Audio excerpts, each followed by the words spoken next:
சொல்லுமே. அல்லேலூயா. மனவாட்டி உடையவர்களாக இருக்கிறது யாருங்க? நம்ம இயேசு கிறிஸ்து. நம்ம மனவாளனை என்ன பண்ணிடக்கூடாதுங்க? கவனிக்கிறவங்க நம்ம என்ன இருக்கக்கூடாதுங்க? நம்ம என்ன இருக்கக்கூடாதுங்க? மனவாளன் இல்லாதவர்களாக ஆகக்கூடாது. நான் ஏற்கனவே சொல்றேன் தெரியுங்களா? சரீரத்துக்குரிய ஒரு மனவாளன் ஒருவேளை கைவிடலாம், ஆத்தும மனவாளன் நம்மளை கைவிடலாம். ஆமென். சரீரத்துக்குரிய மனவாளன்களை யாரெல்லாம் சொல்றேன்னு தெரியுங்களா? சரீரத்துக்கு சொந்தக்காரங்க யாரெல்லாம் சொல்றேன்னு தெரியுங்களா? கவனிக்கிறவங்க அப்பா அம்மாவா இருக்கலாம், அண்ணன் தம்பியா இருக்கலாம், அக்கா தங்கச்சியா இருக்கலாம், பாருங்க கணவனா இருக்கலாம், மனைவியா இருக்கலாம். அவங்களால ஒரு காலகட்டு மட்டும்தான் நம்மளோட இருப்பாங்க. ஆனா இறுதி வரை உங்களை என்னை நடத்தக்கூடிய மனவாளன் யார் தெரியுங்களா? நம்ம இயேசு கிறிஸ்து. ஆமென் சொல்லுமே. அல்லேலூயா, அல்லேலூயா. அதுதான் மனவாட்டி உடையவர் நம் இயேசு கிறிஸ்து. ஆமென் சொல்லுமே. சரி, 2 கொரிந்தியர் 11:2 வாசிங்க வேகமாக. 2 கொரிந்தியர் புத்தகம் சொன்னேன். 2 கொரிந்தியர் புத்தகம் 11ஆம் அதிகாரத்துல 2 வசனமா வாசிங்க. எப்படி கன்னிகையாக எதிர்பார்க்கிறாரு? எந்த கன்னிகையாக எதிர்பார்க்கிறாரு? கற்புள்ள கன்னிகைன்னா என்னங்க? ஒரு மணவாளனுக்கு ஏற்படுத்தின மணவாட்டி அவளை மட்டும் நினைத்து அவளுக்காக மட்டும் வாழ்றவள். அமைத சொல்லுமே. தாய் தகப்பனுக்கு பரிசுத்தமான கன்னிகையாக இருப்பா. திருமணம் பண்ணும்போது அவள் யாரா இருப்பாங்க? கணவனுக்கு பரிசுத்த. ஆமென். அல்லேலூயா. நான் ஏற்கனவே சொல்லியிருக்கேன். இப்போ நிறைய எல்லாம், அதாவது எந்த கோட்பாடு இல்லாமல் இன்னைக்கு எல்லாமே மாறி போச்சு. என்ன மாறி போச்சுன்னா, இன்னைக்கு எல்லாருமே நிச்சயம் அப்படின்னு சொன்னால் மோதிரம் போட்டுக்கிறாங்க இல்லைங்களா? அன்னைக்கெல்லாம் மோதிரம் போடுவாங்களா எனக்கு தெரியாது. எல்லாம் என் கிறிஸ்தவத்தில் மட்டும்தான் ஏதாவது செயல்படுத்துவாங்க, மோதிரம் மாற்றுவாங்க, திருமண நாட்களில் பைபிள் மாற்றுவாங்க. அப்படியாக நான் பார்த்துப்பேன். இந்த பக்கத்தில் அவிக்குறி சபையில் ஆட்சியில் சீசனில் எனக்கு எப்படின்னு தெரியாது, எனக்கு தெரியாது. ஆனால் இன்னைக்கு இதே ஆப்பிரிக்காவில் ஒரு பெண்ணை நிச்சயம் பண்ணிட்டா என்ன பண்ணுவாங்கன்னு சொல்லியிருக்கேன். ஆப்பிரிக்கா பின்னத்தில், கனடாவில் இப்படிப்பட்ட இடங்களெல்லாம் ஒரு பெண்ணை நிச்சயம் பண்ணியாச்சுன்னா அந்த பெண் அவனுக்குரியவங்க எப்படி அடையாளம் காட்டுவாங்க? என்னங்க? ஒரு நல்ல இரும்பங்கனை ஊனி இரும்பு கம்பை ஊனி அதில் எருமை கட்டி வச்சுட்டு இருந்துருவாங்க. என்னதுங்க? எருமை கட்டி வச்சு இவன் யாருக்குரிய ஏற்கனவே நிச்சயிக்கப்பட்டான்னு சொல்லி. அல்லேலூயா. ஆனால் உங்களுக்கு எனக்கும் எது அடையாளமாக இருக்குது தெரியுங்களா? அவர் நமக்காக சிந்தின ரத்தம், அவர் நமக்காக கொடுத்த ரட்சிப்பு, அவர் நமக்காக கொடுத்த ஜீவன் அடையாளமாக இருக்கிறது. ஆமென் சொல்லுமே. அல்லேலூயா. அப்போ நம்ம எப்படிப்பட்டவங்களா இருக்கணும்? அவருக்குரியவர்களாக கற்புள்ள கன்னிகைகளாக இருக்க வேண்டும். நம்ம ஆவி ஆத்மா சரீரம் சிந்தை செயல்பாடுகள்லாம் யாருக்குரியதாக இருக்க வேண்டும்? அவருக்குரியதாகவும் அவருக்குடன் சாரி. அல்லேலூயா, அல்லேலூயா. சரி, நம்ம வாசிக்கலாமே. திரும்ப அந்த வசனத்தை இன்னொரு முறை வாசிக்கலாமே. நான் உங்களை கற்புள்ள கன்னிகையாக கிறிஸ்து என்னும் ஒரே புருஷனுக்கு ஒப்பு கொடுக்க நியமித்தபடியால் உங்களுக்காக வைராக்கிய கொண்டிருக்கிறேன். ஆமென் சொல்லுமே. யாருக்கு ஒப்பு கொடுத்தபடினால் பவுல் சொல்றாரு? சபையும் தனிப்பட்ட மனுஷனையும் யாருக்கு ஒப்பு கொடுத்தேன்னு சொல்றாரு? ஆத்மாவை யார் கையில கொடுத்தேங்கிறாரு? கிறிஸ்துவோடைய கையில. ஆமென் சொல்லுமே. பரிசுத்த கன்னிகையாக ஒப்பு கொடுக்கப்பட்டபடினால் என்று சொல்கிறார். ஆமென் சொல்லுமே. அப்படிதான் நீங்க என் கையில கிடைச்சிருக்கிறீங்க. அப்படிதான் நான் ஆண்டவருடைய கையில கொடுத்திருக்கேன். ஆனால் நீங்கள் எப்படிப்பட்டவர்களாக இருக்கிறீர்கள்? பாக்கியம் உள்ள கன்னிகைகளாகவா அல்ல பாக்கியமற்ற கன்னிகைகளாக இருக்கிறீர்களா? தேவனுக்கு ஏற்ற கிரிகள் இருக்கிறதா? பரிசுத்தம் இருக்கிறார், நீதி முத்தமும் அவருக்கு ஏற்றது இருக்கிறதா? அவருக்குள்ளாக மறைந்திருக்கிற, அதாவது அவருடைய சரீரத்துக்குள்ளாக மறைந்திருக்கிற எலும்பாக ஆசீர்வதிக்கப்பட்ட மனவட்டியாக இருக்கிறீர்களா? உங்கள் வழிகளை நீங்கள் ஒகிந்து ஆராய்ந்து சோதித்தாரீங்கள். அல்லேலூயா. இன்னொரு காரியங்கள், கற்புள்ள கன்னிகை மனவட்டியாக இருப்பாள். அடுத்தது எபேசு புஸ்தகத்துல 5ஆம் அதிகாரத்துல 23:32 பிதாவாகிய தேவனும்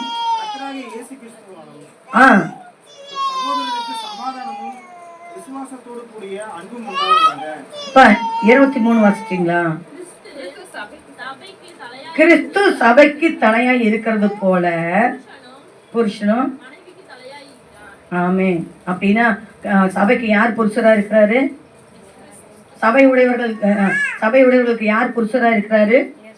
இயேசு கிறிஸ்து. அதுல 32வது வசனத்தை வாசிச்சுங்க. இந்த ரகசியம் பெரியது. ஆமென் சொல்லுமே. அல்லேலூயா. ஹல்லேலூயா. கர்த்தருக்கு மகிமை உண்டாவதாக. ஆமென் சொல்லாமே. ஹல்லேலூயா. இந்த ரகசியம் பெரிது. நான் கிறிஸ்துவை பற்றியும் சபையை பற்றியும் சொல்லுகிறேன். கிறிஸ்துவை பற்றியும் சபையை பற்றி நான் உங்களுக்கு சொல்லுகிறேன். ஆமென் சொல்லுவோமே. ஹல்லேலூயா. கர்த்தருக்கு மகிமை. அவரே நமக்கு மணவாளனாய் இருக்கிறார். வெளிப்படுத்தின விசேஷத்துல 19ஆம் அதிகாரத்துல 9வது வசனத்துல நம்ம வாசித்தோம். அவருடைய ஆட்டுக்குட்டியனுடைய கல்யாண நாளுக்கு அழைக்கப்பட்ட விருந்துக்கு அழைக்கப்பட்டவர்கள் பாக்கியவான்கள் என்று சொல்லி ஆமென் சொல்லாம. லூக்கால 14ஆம் அதிகாரத்துல 15வது வசனம் இப்படியாக சொல்லுகிறது. வாசிங்க வேகமாக. லூக்கால 14:15.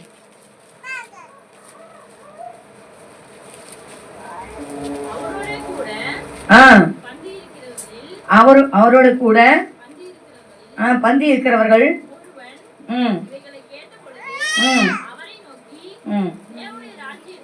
அவரோடு கூட பந்தி இருக்கிறவர்கள் ஒருவன் இவைகளை கேட்ட போது அவரை நோக்கி, தேவனுடைய ராஜ்யத்தில் போஜனம் பானம் பண்ணுகிறவன் பாக்கியவான். கரங்கள் தட்டி கர்த்தருக்கு மகிமை செலுத்துவோமே. ஹல்லேலூயா. ஹல்லேலூயா. அவரோடு இசைந்து நடப்பவன், அவரோடு போஜனம் பானம் பண்ணிக்கிறவன் தான் பாக்கியவான்கள் பரலோக ராஜ்யத்தில். அதுவும் ஆமென் சொல்லுமே. வெளிப்படுத்தின விசேஷத்துல 22ஆம் அதிகாரத்துல எப்படியாக 6வது வசனம் சொல்லப்படுகிறது. திருப்பிக் கொள்ளுங்க. அதுல 19ஆம் அதிகாரத்தை ஒருவர் எடுத்துக்கொள்ளுங்க. திரும்ப அந்த 8வது வசனத்துல அந்த அடுத்த வஸ்திரத்தை குறித்து நாம் பார்க்க போகிறோம். பின்பு அவர் என்னை நோக்கி, இந்த வசனங்கள் 22ல ஆரம்ப சத்தியமானவைகள், சீக்கிரம் சம்பவிக்க வேண்டியவைகள், தம்முடைய ஊழியக்காரருக்கு காண்பிக்கும் பொருட்டு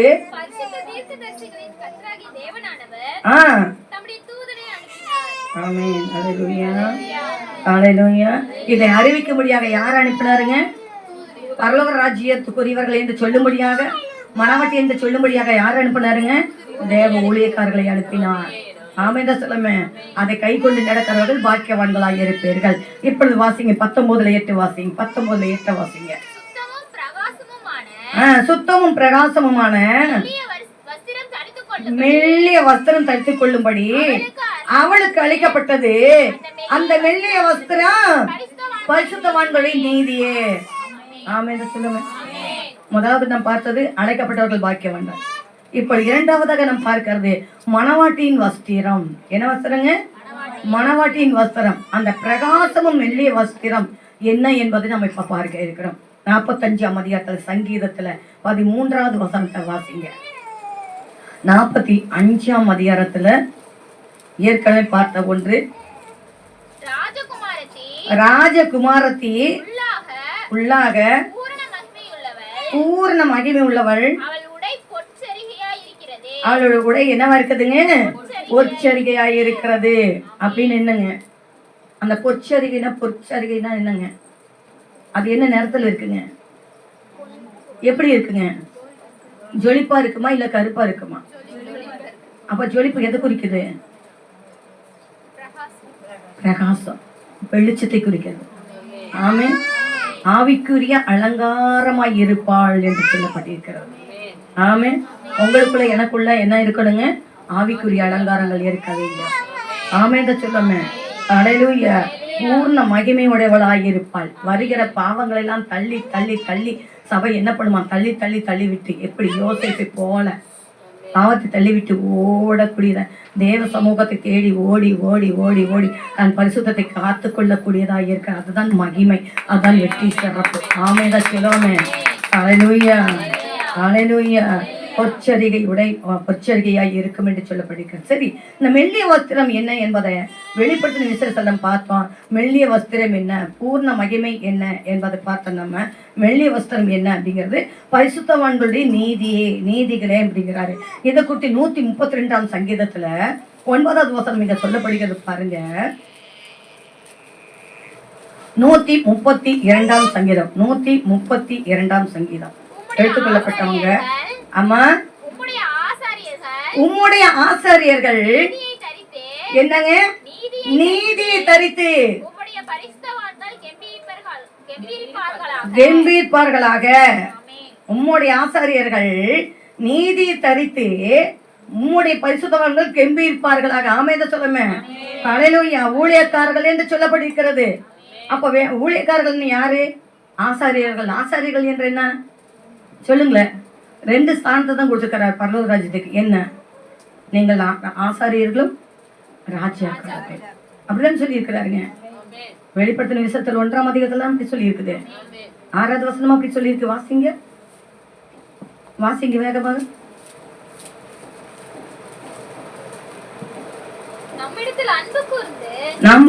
நம்மிடத்தில் அன்பு கூர்ந்து அப்ப அவருடைய ரத்தத்தினால் நம்ம பாவங்களை கழுகி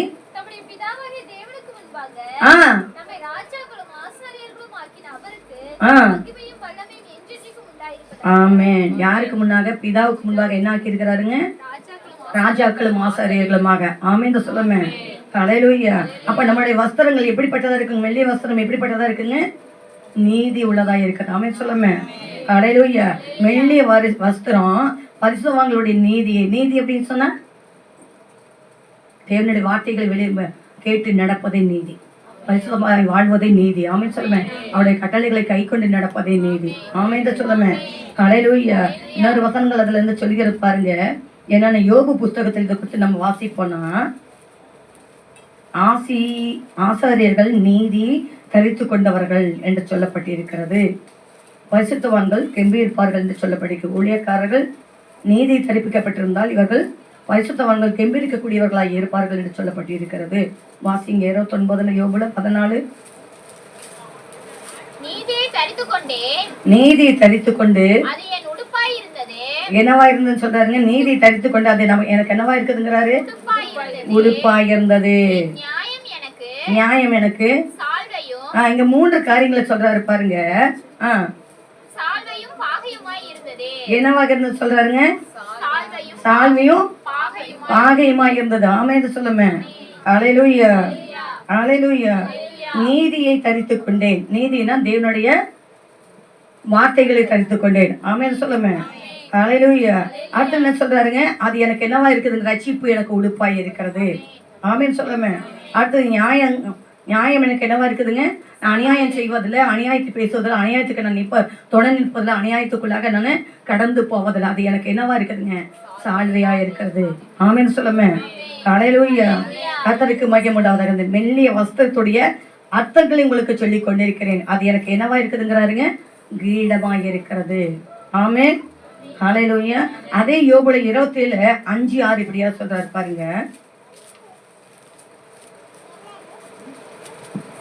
5:6 நீங்கள் பேசுகிற நீதி என்று நான் ஒத்துக்கொள்வது எனக்கு தூரமாய் இருப்பதாக என் ஆவி பிரிய மட்டும் என் உத்தமத்தை விட்டு விலகேன். என்ன சொல்றாருங்க? என் உத்தமத்தை நான் விட்டு என்ன பண்ண மாட்டேன். என்ன ப்ராப்ளங்கள், என்ன பிரச்சனை, என் வீட்டுல என்ன கஷ்டங்கள் வந்தால், என்ன துன்பங்கள் துயரங்கள் வந்தாலும் நான் என் தேவனுடைய நீதியும் உத்தமத்தை விட்டு நான் விலக மாட்டேன்னு சொல்லுவேன். ஆமென் சொல்லுமே. ஏன்னு சொன்னா அடுத்த வசனம் அதை சொல்லுது. என் நீதியை கெட்டியாக நான் பிடிச்சிருக்கிறேன். என்ன பண்ண சொல்றாருங்க? கெட்டியாக பிடித்திருக்கிறேன். அதை நான் என்ன பண்ண மாட்டேன், விட்டு விட மாட்டேன். நான் உயிரோடு இருக்கும்.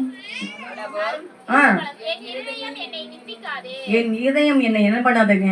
ஏன்னா மனசாட்சி தான் எனக்கு. நம்ம ஒரு பாவம் செஞ்சிட்டோம்னா, அநியாயம் செஞ்சிட்டோம்னா, ஒரு பேரை பொய் பேசிட்டோம் அப்படின்னா, ஆண்டவருக்கு விதமா ஒரு மனுஷருக்கு விதமா பாவம் செஞ்சிட்டோம்னா மனசாட்சி நம்மளுக்கு என்ன பண்ணுங்க? சாட்சியிடும். நீ செஞ்சது உனக்கு நல்லதா? நீ பண்ணது உனக்கு துரோகம் இல்லையா? மற்றவங்களுக்கு செய்த துரோகம் இல்லையா? கடவுளுக்கு செய்த துரோகம் இல்லையா? இது கடவுளுக்கு உரிய துரோகம் இல்லையா? அப்படின்னு நமக்கு என்ன பண்ணுங்க? ஆமென் சொல்லுமே. அதுதாங்க சொல்றாரு. அது என்னை நிந்திக்காது, என்னை அவமானப்படுத்தாது. என் மனசாட்சி எனக்கு என்ன பண்ணுங்க? சாட்சி சொல்லும். நீ நன்மையினாலே நிரப்பினாய், உன் இடத்தை நன்மையினால் நிரப்பி கர்த்தருக்கேற்ற மனவாட்டிக்குரிய இடத்தை நீ நிரப்பினாய் என்று சாட்சியிடுமா. ஆமென். ஹல்லேலூயா. கர்த்தருக்கு மகிமை உண்டாவதாக. 59:17 வசனம் ஏசாயா தீர்க்கதரிசன ஆகமத்துல இன்னும் ஒரு 4 வசனங்கள் வேகமாக நான் முடிக்க விரும்புகிறேன். ஏசாயால 59:17 வசனம். நீதி என்ன பண்ணியிருக்கிறாருங்க? மார்க்கவசமாக அணிந்து தரித்து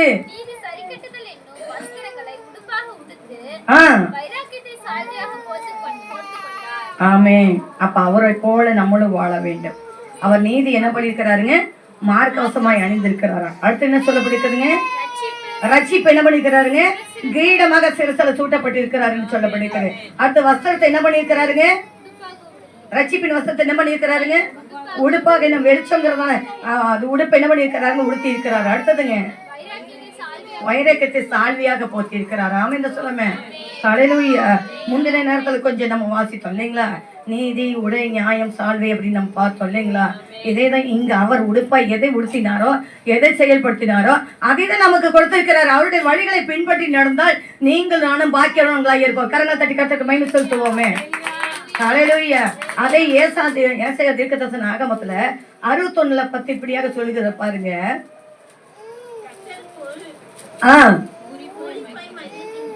கர்த்தருக்குள்ள நான் பூரிப்பாய் மகிழ்கிறேன், என் தேவனுக்குள் நான் ஆத்துமா களி கூறுகிறது.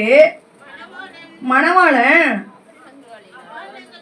ஆபரணங்களினால் தன்னை அலங்கரித்துக் கொள்கிறதற்கு, மணவாட்டி நகைகளினால் தன்னை சிங்காரித்துக் கொள்கிறதற்கும் ஒப்பாக என் ரட்சிப்பின் வஸ்திரங்கள் எனக்கு உடுத்தி நீதியின் சால்வை எனக்கு தரித்தார்.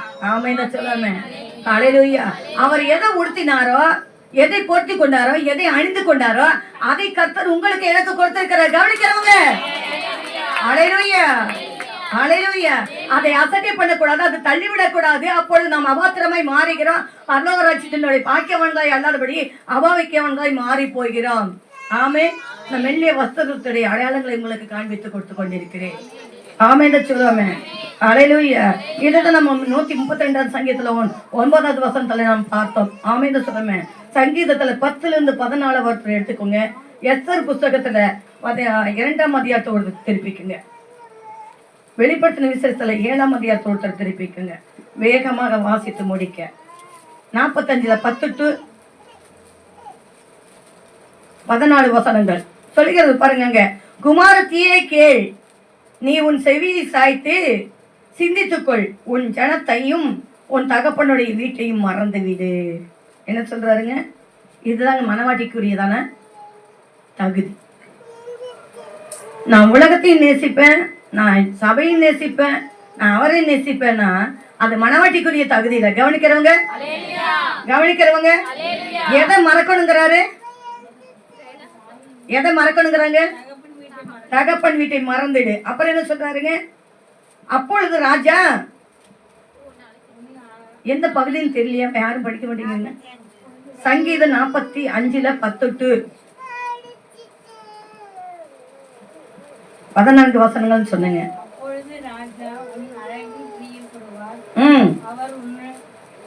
எனக்கு ரொம்ப கஷ்டமா இருக்கு. நாங்க தான் கத்திட்டு இருக்கோம்.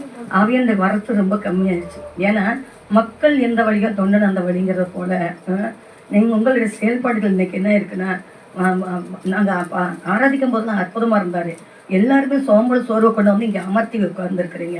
அது நிமித்தமாக அது என்ன ஆகுது அப்படின்னா, ஆவியானவர் வரத்தை தத்த இன்னைக்கு அப்படி வந்திருக்குனால ஆபத்து வருதுன்னு அர்த்தம் இல்லை. ஆனா அது அவங்களுக்கு வருகிறதா தீவானை. ஹல்லேலூயா.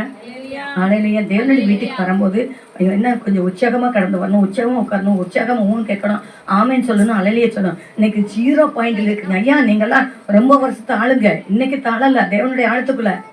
ஆண்டவர் தெரியாத புதிதான் வந்திருக்கிறவங்கள ஆமேன்னு சொல்ல தெரியாதுங்கிறதுக்கு எவ்வளவு உற்சாகமா இருக்கிறீங்க. கொஞ்சம் உங்களை நீங்க எழுப்புங்க, உங்க ஆவி ஆத்மாவை எழுப்புங்க.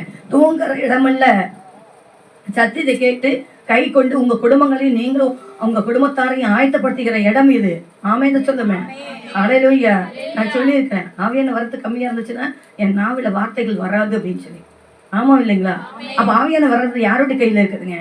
கொண்டு வந்துட்டோம். ஆனா ஆவியான வர்றதுக்கு வந்து அமைதலாக இருக்கிறாருன்னா அதுக்கு காரணம் யாருங்க? உங்க இருதயம் பொங்கல. என்னுள்ளம் தேவன்பா பொங்கி வழியுதே, ஏசென்னை ரட்சித்தா நான் நாடி பாடுவேன். என் உள்ள மட்டும் ஆசாரியனுடைய உள்ள மட்டும் தான் பொங்குது. ஹல்லேலூயா. கொஞ்சம் என்ன உற்சாகமா இருங்க, உற்சாகமா இருக்கு. கரங்களை தட்டி சோத்திரம் பண்ணுங்க. வருகிற ஆபத்துல உங்களை நீங்க எப்படி காப்பாற்றிக் கொள்வீங்க? எவ்வளவு மனமாய் இருந்தா. ஹல்லேலூயா. பாருங்க, தீர குமாரத்தி அப்பொழுது ராஜா உன் அழகில் பிரியப்படுவார், அவர் உன் ஆண்டவர், ஆகையால் அவரை பணிந்து கொள். தீரு குமாரத்தி காணிக்கை கொண்டு வருவாள், ஜனங்களின் ஐஸ்வர்யவான்கள் உன் தயவை நாடி வணங்குவார்கள்.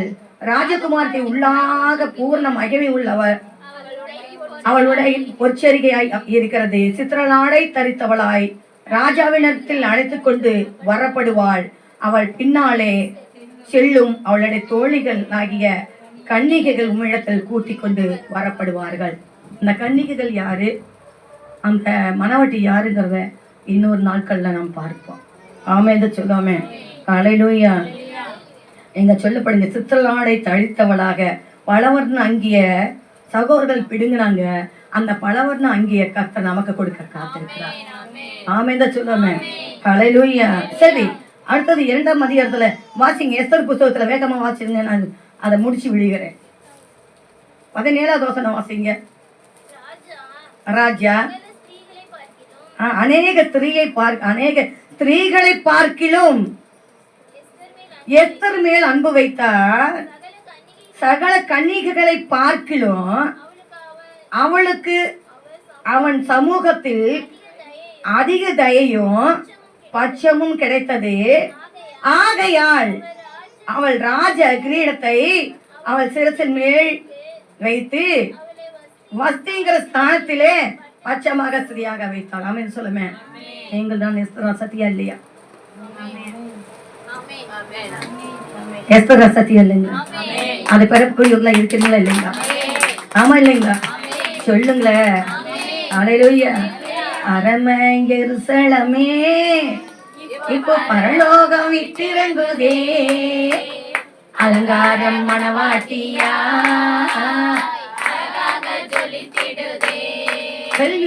அழகாக ஜொலிக்கின்றாளே.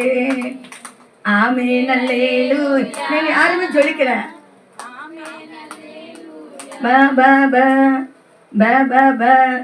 அல்லேலூயா. அல்லேலூயா. எல்லாம் கரங்களை தட்டி பாடுங்க பார்க்கலாம் அந்த வார்த்தை.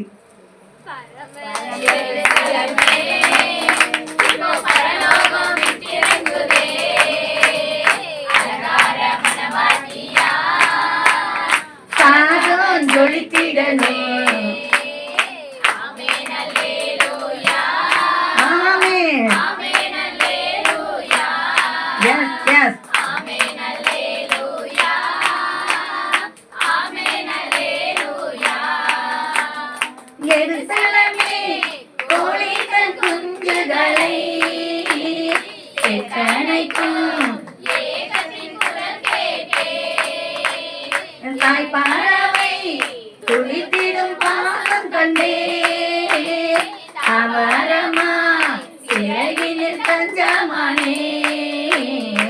ஆகாயின் எருசலமே பரலோகம் விட்டிறங்குதே, அலங்கார மணவாட்டியா சாரோன் ஜொலிக்கிறதே. ஆமென் அல்லேலூயா. ஆமென் அல்லேலூயா. ஆமென் அல்லேலூயா. ஆமென் அல்லேலூயா. அல்லேலூயா. வெளிப்படுத்தின விசேஷத்துல 9வது வசனம் வேகமா வாசிச்சுங்க. அதுல 4ஆம் அதிகாரத்துல 4, 3ஆம் அதிகாரத்துல 4 அத்தோட முடியும். இவைகளுக்கு பின்பு சரிமா சகல ஜாதிகளிலும் கோத்திரங்களிலும் ஜனங்களிலும் பாசைக்காரிலும் இருந்தும் வந்ததும்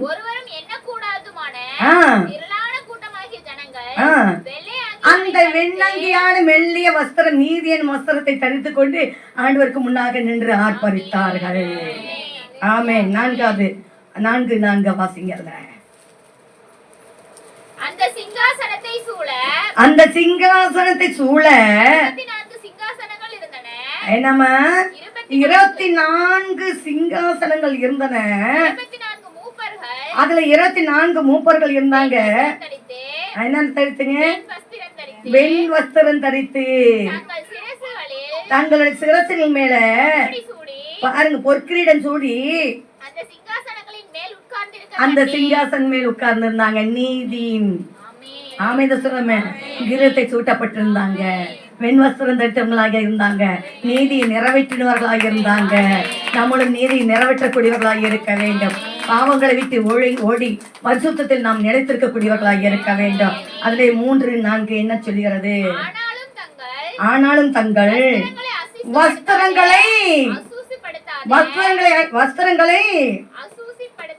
அசுசிப்படுத்தாத சில பேர் சத்தையில் உனக்கு உண்டு, அவர்கள் பாத்திரமான ஆனபடியினால வெண்வஸ்திரம் தரித்து என்னோட கூட நடப்பார்கள். இப்ப இங்க 2 வந்துச்சுங்களா? புத்தி உள்ள கன்னியும் புத்தி இல்லாத கன்னிகள் வந்துட்டாங்களா?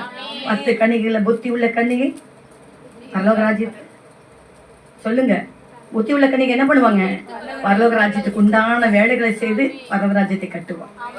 புத்தி இல்லாதவளோ அதை நாம் எங்க இருக்கணும் யோசிங்க. முழங்கால் படியுங்க. கர்த்தருக்கு மகிமை உண்டாவதாக. ஹல்லேலூயா, ஹல்லேலூயா, ஹல்லேலூயா. கர்த்தருக்கு மகிமை.